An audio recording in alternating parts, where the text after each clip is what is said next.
Alrighty, good morning, good afternoon, good evening, preppers. Prepping off to the box, Josh. And we've got our March 8th Go Out Train, our daily G.O.A.T. And I want to touch on the mentality side, the mental preparedness today. And it's something to train on when you're doing different scenarios and stuff like that with your team, your mag, whatever it is, group.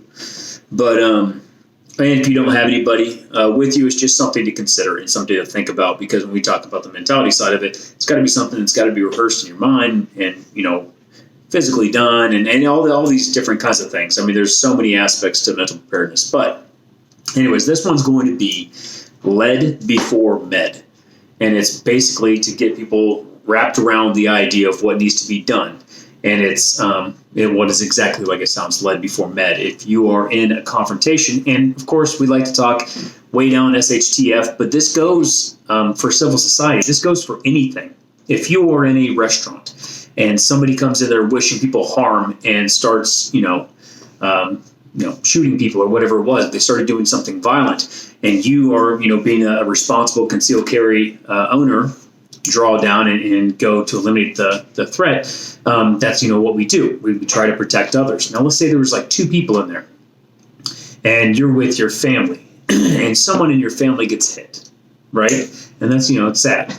But I'm saying, let's say they get hit and they go down. You can't focus on now doing anything for them, right?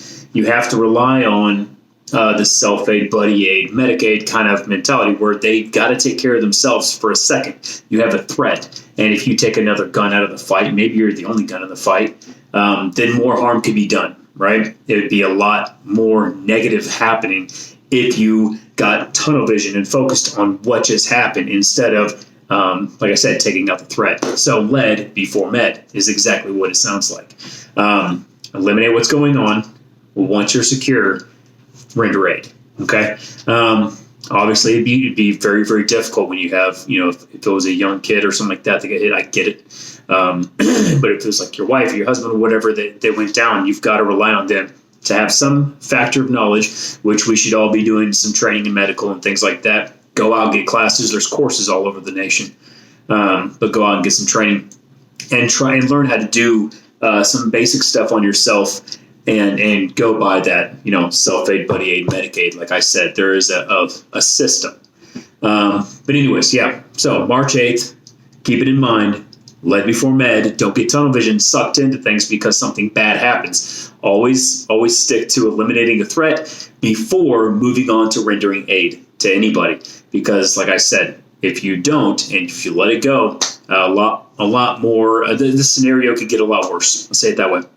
Anyways, I will be going live tonight, really, really soon, actually, 5 o'clock Central, p.m. Central Standard Time. And I'm going to be on there, me and Rick Curl. We're going to be doing, we've renamed it, so it's no longer Mandatory Monday, right? It is a thing that I've had before on my channel. It's the Pew Pew Show. So we're going to be having the Pew Pew Show and talking guns and news and training and all that kind of stuff. And we're going to be doing that again at 5, and I will see you there.